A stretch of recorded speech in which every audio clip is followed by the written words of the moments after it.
السلام علیکم. زمونږ چې نننی کوم ټاپک دی هغه دی significant figures او زه به تاسو ته په significant figures کې یو خبره وکړم که چاته دا پته وي چې په 22/100 کې څو significant figures دي نو تاسو پوه یئ. که چاته دا پته وي چې په 3/10 کې طاقت 8 میټر پر سیکنډ کې سپیډ اف لایټ چې ورته موږ وایو څو سیګنیفیکنټ فیګرز دي. که څوک وایي چې په دې کې یو سیګنیفیکنټ فیګر دی نو غلط. که څوک وایي چې دا به موږ تقسیم کوو او په دې نه څه ویلیو راغله هغه به سیګنیفیکنټ فیګرز دي نو دا به صحیح غلط وي. دا به موږ نن انشاءالله په دې ټاپک کې وایو. خو اول به موږ راځو سیګنیفیکنټ فیګرز ته. وایي څه ته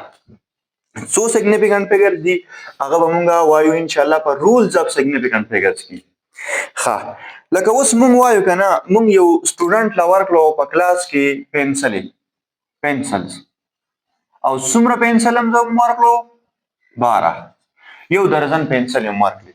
موږ ورته دا کاونټ کا هغه کاونټ کو 1 2 3 4 5 6 7 8 9 10 11 12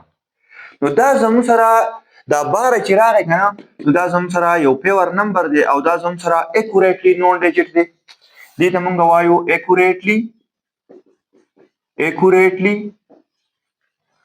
نون ډیجټ یا دې ته موږ وایو ریلایبل ډیجټ چې ته په دې باندې خبره باندې ریلای کولی شي. ریلایبل ډیجټ دی او یا دې ته وایي کانفیډنس ډیجټ اف کانفیډنس چې ته په اعتماد کې چاو دا 12 پنسلې دي او زه په دې خبره باندې شور یم چې دا زما سره 12 پنسلې دي نو دې ته به موږ دې 12 ته موږ څه وایو اکوریټلی نون ډیجټ ریلایبل ډیجټ یا به ته وایو ډیجټ اف کانفیډنس. خو که د دې 12 پنسلو نه زه اوس وړوله یو پنسل ورکړم آی نو دا مارکر دی ښه پنسل ولا ورکړم او زه ورته ووایم دې وړو ته 15 وړو ته ووایم ډېرو ته نه چې تاسو داسې کار وکئ چې د دې مارکر لینث معلوم کړئ. څه معلوم کړئ؟ لینث یې معلوم کړئ او 15 وړو د دې مارکر لینث معلوم کو او د 15 وړو ریډینګز دا راغلی 1 2 3 4 او 5 اولنی ریډینګ راغی 7.63 بل وایي چې زما سره دی 7.64 بل وایي 7.65 بل وایي 7.62 او یو وایي 7.66 به واخلو. ټیک شو دا زما سره د 15 وړو ریډینګ رالو او هغو په څه شي باندې ناپ کړی دی په پیمانه باندې دا پنسل ناپ کړی دی لکه 0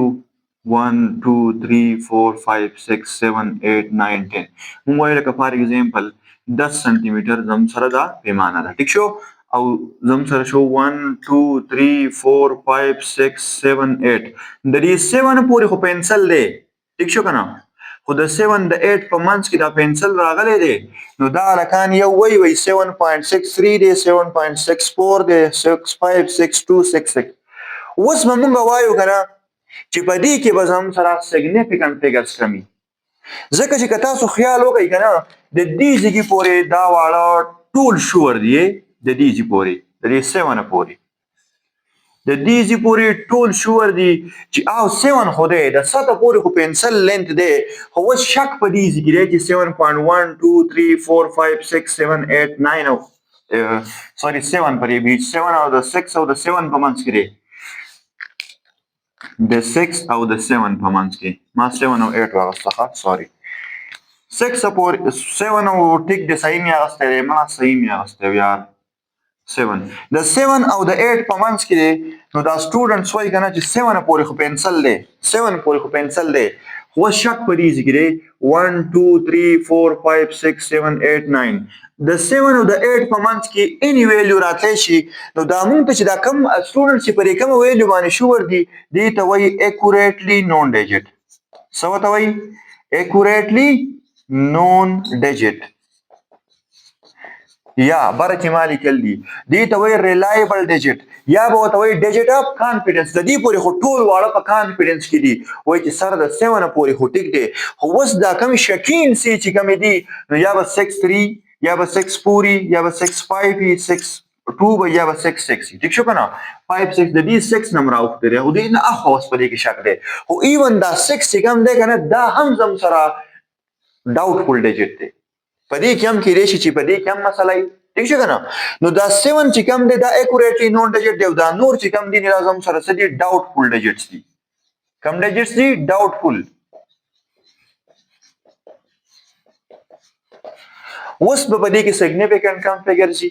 نو د سیګنیفیکانت فیګر بوس موږ ډیفینیشن دا کوو چې د نمبر اف اکوریټلی نون ډیجټس اند د فرست ډاوټفول ډیجټ اکوریټلی نون به واخلو او ډاوټفول دلته دوه دي په ځنې ریډینګ کې په درې ځای کې په څلوري ځای کې او پنځه موږ به دې د اولنۍ شپه انسا واخلو اکوریټلی نون چې کوم دی دا خو به اخلو ور سره به یو ډاوټفول ډیجټ والو او د اکوریټلی نون او یو ډاوټفول ډیجټ دا فرست ډاوټفول یو واخلو خو اخر سره نه مینالو دی اولنۍ نه به واخلو نو نمبر اف اکوریټلی نون ډیجټ and first doubtful digit is called significant figures دا زم سره د ډیفینیشن شو the number of accurately known digits and first doubtful digit is called significant figure.